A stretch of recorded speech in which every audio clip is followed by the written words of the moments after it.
Kisah keluarga Rothschild memang selalu menarik perhatian. Banyak pendapat yang mengatakan kalau keluarga Rothschild memiliki pengaruh terhadap ekonomi negara di seluruh dunia.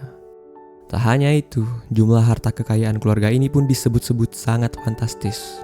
Bahkan tak pernah bisa ditaksir secara pasti nilainya.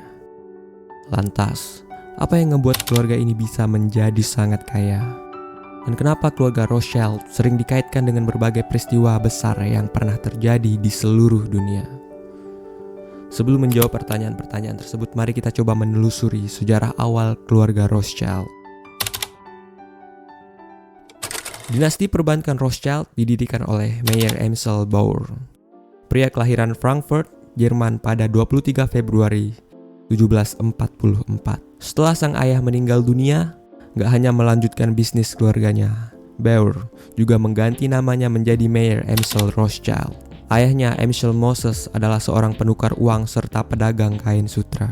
Selain itu, sang ayah juga bekerja sebagai pemberi kredit serta pemilik rumah pembukuan. Diketahui Moses nggak berasal dari keluarga kaya meski menjalin hubungan kerja dengan Pangeran William dari Hesse sebagai pelanggannya. Setelah kematian Moses, Rothschild memutuskan untuk meneruskan bisnis keluarganya. Ketika itu Rothschild kembali ke Frankfurt, sebelumnya ia tinggal di Hannover untuk bekerja di sebuah bank.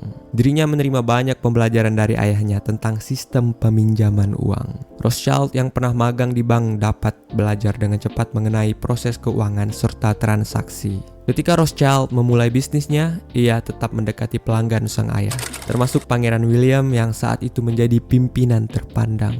Penjualan barang antik dan koin langka pada Pangeran William dan masyarakat lainnya berubah menjadi basis kekayaan Rothschild. Pada 1770, Rothschild menikah dengan Gatel Snapper.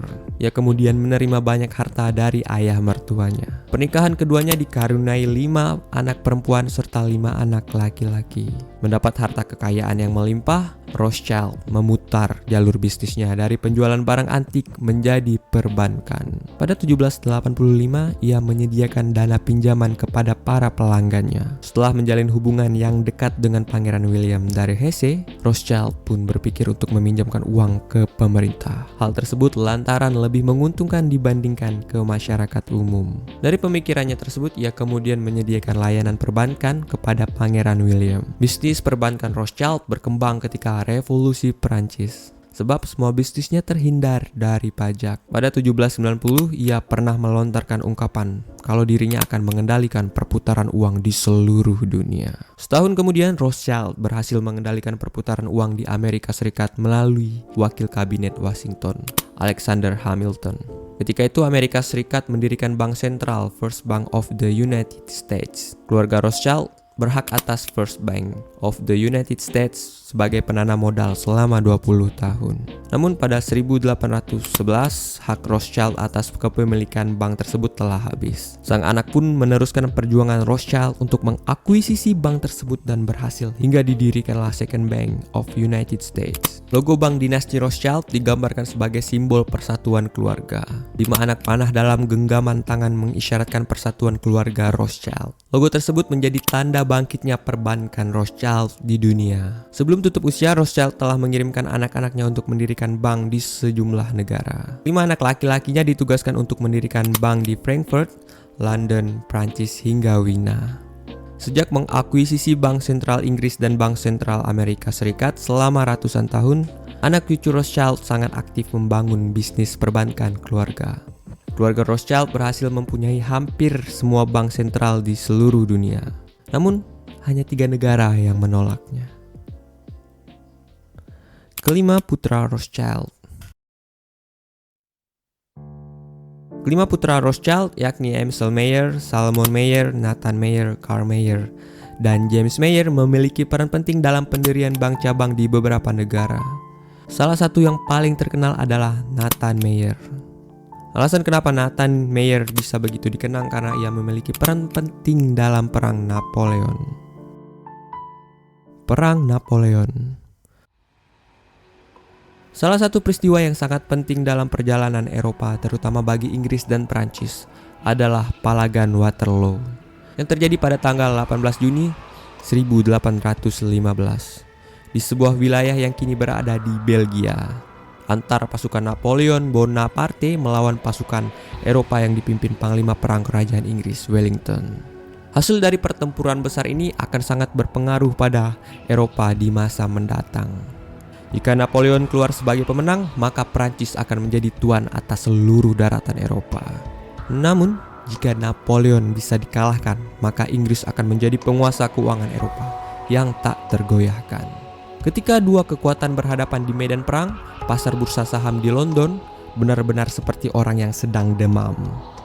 Panas dingin dengan keringat yang terus keluar, menantikan hasil akhirnya. Betapa tidak, jika Grande Armée de France Napoleon Bonaparte menang, maka bisa dipastikan perekonomian Inggris akan hancur. Namun jika Wellington menang, perekonomian negara itu akan melonjak drastis, meroket ke puncak kejayaan dengan menguasai Prancis. Hal ini diketahui Nathan Rothschild dan segera mengumpulkan agen-agen terbaiknya untuk mengirim mereka ke Waterloo dan mengumpulkan informasi seakurat mungkin. Agen-agen tambahan ditempatkan di beberapa pos komando yang bergerak cepat kapan saja untuk memberi bantuan, dukungan maupun segi-segi teknis lainnya. Tanggal 15 Juni 1815, 3 hari sebelum The Day, seorang agen kepercayaan Rothschild dengan langkah tergesa menaiki sebuah perahu cepat melalui Selat Channel menuju pantai Dover di Inggris. Orang itu membawa laporan intelijen dari agen Rothschild di lapangan terkait perkembangan terakhir di lapangan. Agen khusus itu tiba di Folkestone dini hari dan dijemput oleh Rothschild secara pribadi. Dengan cepat dan seksama, Rothschild membaca seluruh isi laporan tersebut dan langsung bergegas ke pasar bursa London. Di pasar bursa itu, Rothschild sudah menaruh banyak agennya yang telah siap diperintah kapanpun. Dengan wajah dingin dan kaku seperti biasanya, Nathan Rothschild memasuki gerbang pasar bursa. Seperti biasa, ia berdiri di dekat pilar Rothschild kesukaannya. Agen-agen Rothschild yang sudah berada di pasar bursa sejak beberapa hari lalu dengan wajah yang juga dingin menunggu isyarat dari bosnya. Entah isyarat apa yang diberikan Rothschild, tiba-tiba saja orang-orang Rothschild ini mulai menumpahkan surat-surat berharga senilai ratusan ribu dolar ke pasar bursa.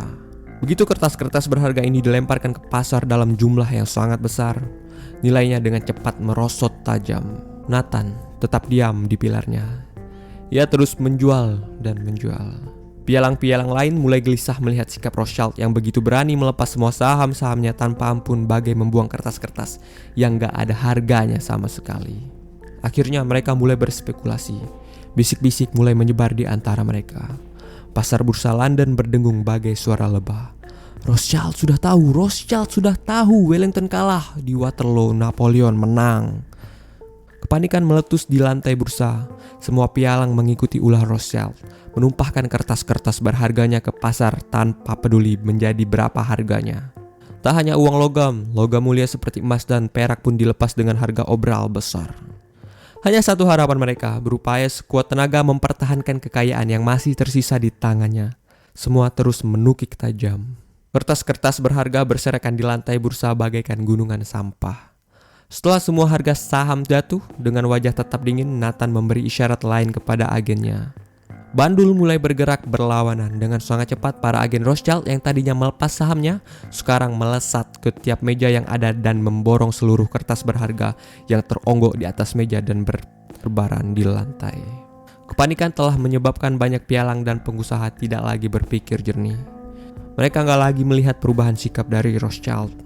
Dalam hitungan menit, semua saham, kertas berharga, emas, perak, dan sebagainya kini telah jatuh ke tangan satu orang, yakni Rothschild. Nathan Rothschild. Dia menjadi penguasa tunggal dengan modal yang gak seberapa. Beberapa hari kemudian, berita yang sesungguhnya tentang palagan Waterloo tiba di London. Wellington menang. Harga saham, kertas berharga, dan sebagainya yang tadinya begitu murah dengan cepat melesat meninggi. Kekayaan Rothschild dalam waktu hanya semalam menjadi berlipat-lipat jumlahnya. Tak kurang dari 20 kali lipat. Rakyat kebanyakan meloncat-loncat kegirangan di jalanan karena kemenangan dari Inggris. Sementara para pengusaha banyak yang merasakan mati sebelum waktunya. Mereka kini telah menjadi budak dari Tuan Rothschild, sang penguasa Inggris dan Eropa yang sesungguhnya. Perekonomian Inggris jatuh ke bawah sepatu Nathan Rothschild pada tahun 1815. 3 tahun kemudian Perancis menyusul Inggris dan jatuh ke bawah sepatu yang sama, yakni Nathan Rothschild. sering dikaitkan dengan berbagai peristiwa besar di dunia. Keluarga Rothschild kerap kali dikaitkan dengan berbagai peristiwa di dunia. Bahkan keluarga ini katanya merupakan elit global yang memiliki peran dalam mengontrol perekonomian suatu negara. Selain itu, keluarga Rothschild juga nggak jarang disangkut pautkan dengan Illuminati. Terakhir, Rothschild juga turut disebut-sebut memiliki peran terhadap virus COVID-19. Tapi apakah benar seperti itu? Jawabannya adalah nggak tahu. Namun salah satu alasan mengapa Rothschild sering dikaitkan dengan berbagai teori konspirasi mungkin didasari oleh pamflet politik yang ditulis oleh George Darnevel dengan nama samaran Satan.